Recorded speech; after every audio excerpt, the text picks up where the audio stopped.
কারণ হলো জিবরাইল আলাইহিস সালাতু ওয়াস সালাম জাহান্নামের ভয়াবহ আযাবের কথা আমার কাছে বলে গেছে। এ বিবি গো,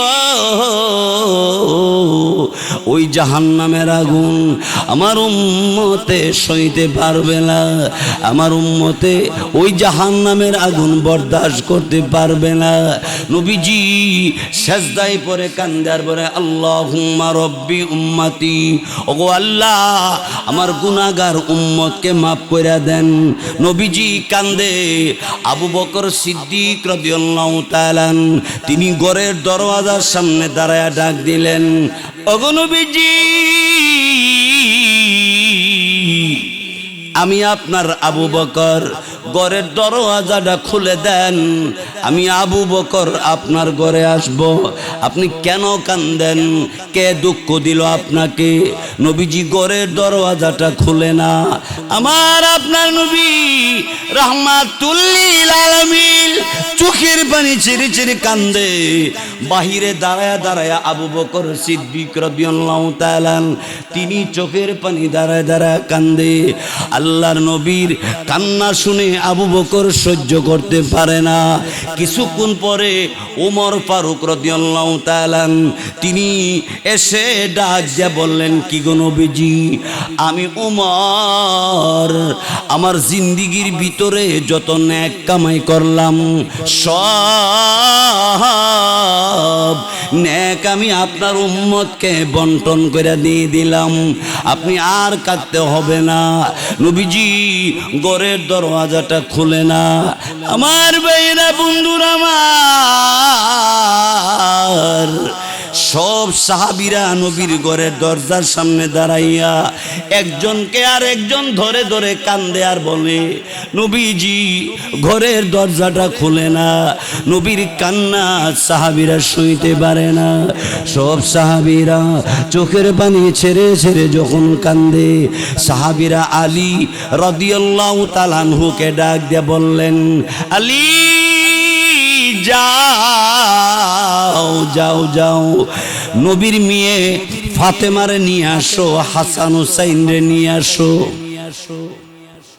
হাসান সারা, হুসাইন সারা, ফাতেমা সারা ঘরের দরজা খোলা যাবে না। হযরত আলী রাদিয়াল্লাহু তাআলা তিনি চলে গেলেন, ফাতেমাকে বললেন, হযরত ফাতেমা রাদিয়াল্লাহু তাআলা দৌড়ায় এদিকে, হাসান হুসাইন রাদিয়াল্লাহু তাআলা আনহুমা দৌড়ায়। ঘরের দরওয়াজার সামনে দাঁড়াইয়া আল্লাহর নবী রাহমাতুল লিল আলামিনকে ফাতেমা ডাক দিয়ে বললেন, নবীজি আমি আপনার মেয়ে ফাতেমা, আমি এসে গেছি, দরজাটা খুলে দেন। না, নবী ঘরের দরজা খুলে না। হাসান হুসাইন দুই চোখের পানি ছেড়ে দিয়া কান্দে আর বলে, কি গো নবীজি, না না ও নালা, আমি আমাদের পক্ষ থেকে দরখাস্ত, নানা আমি আপনার নাতি হাসান হুসাইন, আমরা দুই ভাই। নবীজি ঘরের দরজাটা খুলে না। আল্লাহর নবী রাহমাতুল লিল আলামিনের দরবারে আল্লাহ রাব্বুল আলামিন জিবরাইলকে পাঠিয়ে দিয়ে বললেন, এ জিবরাইল যাও, তুমি যাও, আমার নবীর উম্মত যদি মরণের 1 বছর আগে তওবা করে, আমি আমার নবীর খাতিরে উম্মতের পিছনের গুনাহ খাতা মাফ করে দিব। আমার উম্মত যদি 1 বছর আগে মরণের তওবা করে, তাহলে পিছনের গুনাহ খাতা মাফ হয়ে যাব। রাসূল মানে না। রাসূল বলেন, না আমি 1 বছর মানি না, 1 বছর লম্বা সময়।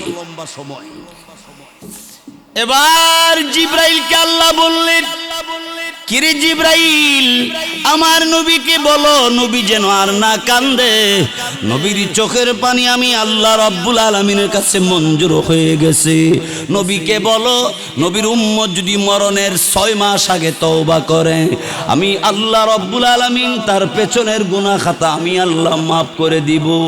নবীজি ডাক দিয়ে বলে, ও জিবরাইল, জিব্রাইল, না না আমি মানি না। 6 মাস অনেক লম্বা সময়। 6 মাসের ভিতরে আমার উম্মত যদি কোনো গুনাহ করে ফেলে জাহান্নামে যাবে। আমার উম্মত জাহান্নামের আগুন সইতে পারবে না। নবী কান্দে। আল্লাহ রব্বুল আলামিন ডাক দিয়ে বললেন, রে জিব্রাইল, আমার নবীকে বলো নবীর উম্মত যদি মরণের একদিন আগে তওবা করে আমি আল্লাহ রব্বুল আলামিন পিছনের সব গুনাহ মাফ করে দিব। নবী ডাক দিয়ে বলে, জিব্রাইল রে, একদিন অনেক লম্বা সময় আমি মানি না।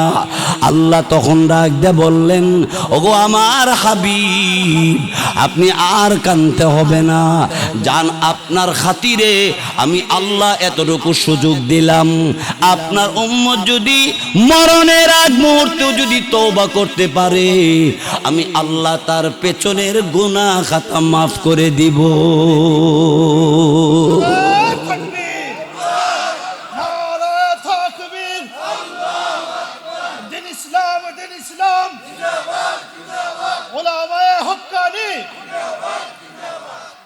তাহলে ওই নবীরে যারা বিশ্বাস করে না, ওই নবীরে যারা মানে না, তাদের সাথে আমাদের আপোষ হতে পারে?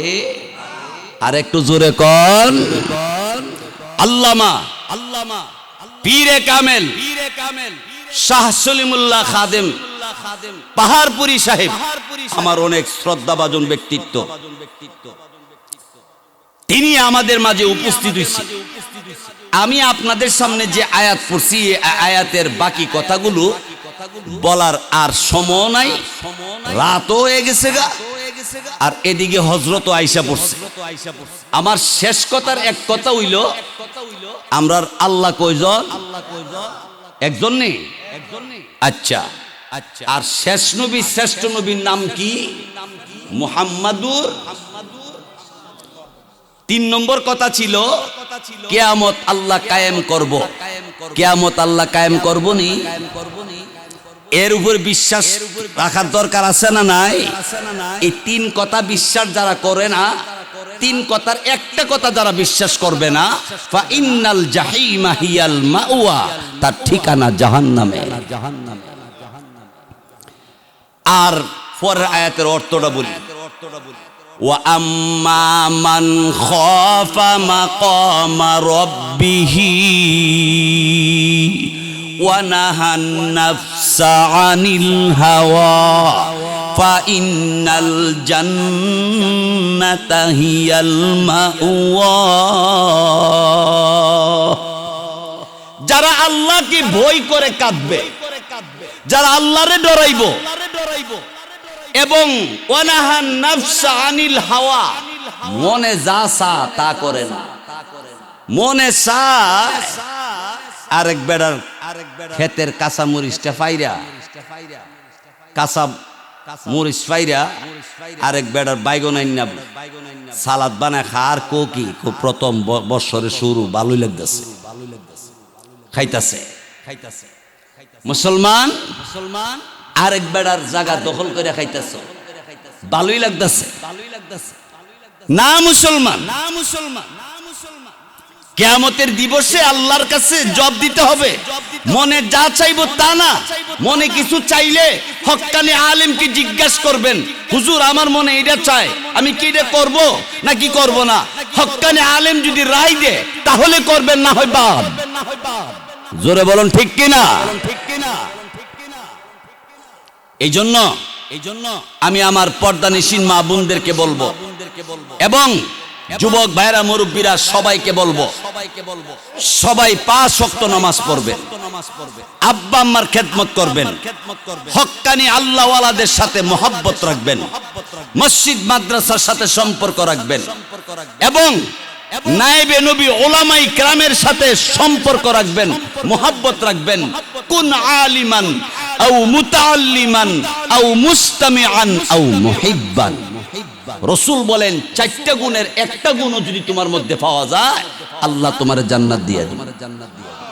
1 নম্বরটা হইলো তুমি নিজে আলেম হও, আলেম হয়ে আমল করতে পারলে এই আলেমের ঠিকানা জান্নাতে।